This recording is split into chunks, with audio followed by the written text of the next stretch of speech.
So like what kinds of, if we're talking about dieting for fat loss, if you have hypothyroidism, like, are there any kinds of like, hey, we don't want to go too low on calories or want to diet too long? Do you have any like recommendations or suggestions about how to approach dieting if you have hypothyroid?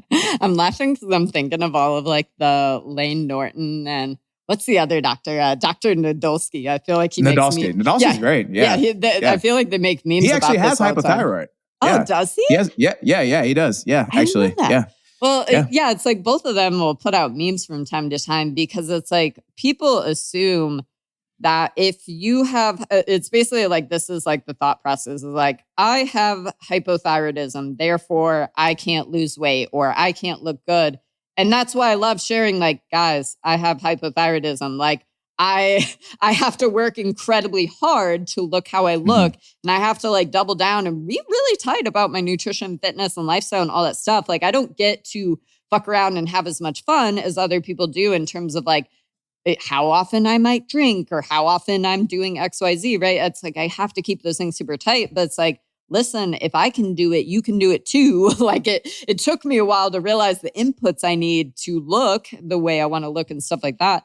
But the idea is that if we are taking meds and we get our thyroid levels back up to, the normal person, well, you're back on the playing field. Like y'all are on the same soccer team here of, again, yeah, you might have to work a little bit harder. You might not get as much wiggle room. But I think that would just be my biggest tip is like, hey, some people draw the short end of the stick. And like some people, everybody has that person at the gym that it's like, I go drinking all the time. I never sleep. I'm partying. I Fuck eat those people. Yeah, like I eat Whataburger, McDonald's, and I look great. I don't track my macros. And, meanwhile, everybody's like, fuck this guy, right? Everybody knows that person, and that's like great genetics, right? But just understanding that, that person lucked out and that's their scenario. I'm not that person. I have to have my stuff really dialed in. I think that's also incredibly empowering because, again, from an early age, I quickly realized, I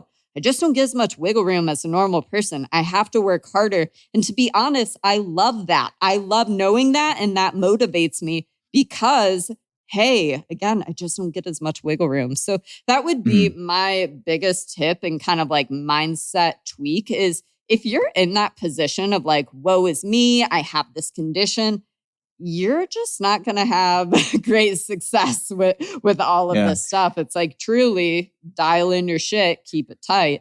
But it doesn't make it impossible having hypothyroid. No. Yeah. But like I said, it's like if your levels are still garbage, you got to go double down and figure out how to get those levels back in a better place.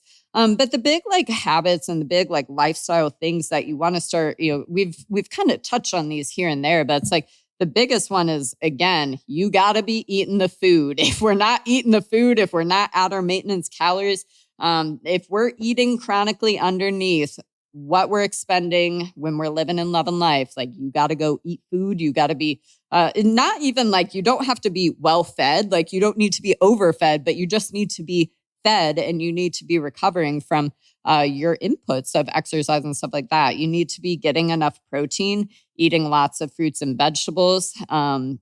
Again, we're like back to like the basic, not sexy habits, right? Like that's the kicker with thyroid usually stuff. Goes back like to that. Everybody's trying to sell the sexy and we're back to the basic B, habits. But are we getting enough fiber? Are we getting lots of water per day? Supplementing where we might be falling short on stuff. So again, with vitamin D specifically, definitely you want to check labs because if you take too much, you're not going to be feeling so hot. But could we be supplementing the very, very basics of like zinc, magnesium, vitamin D?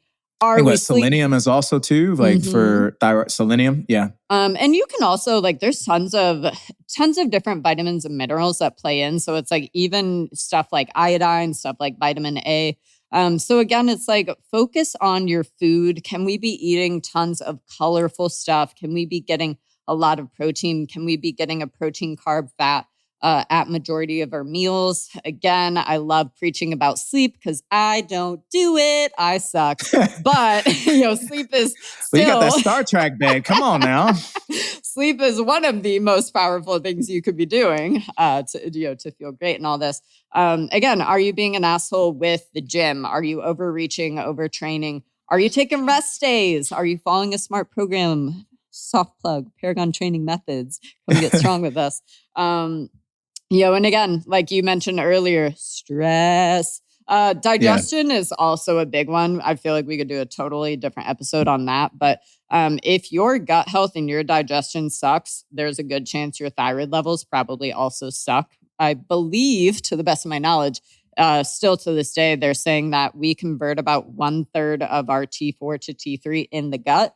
So if you're somebody that you're like, hi, I'm dealing with tons of gas and bloating and GI just distress, there's probably a good chance. And a probiotic hasn't helped, or changing your diet hasn't helped. I do want to throw in, because I always love answering this question, but there used to be so much recommendation about like, if you have thyroid issues, just go gluten-free, dairy-free.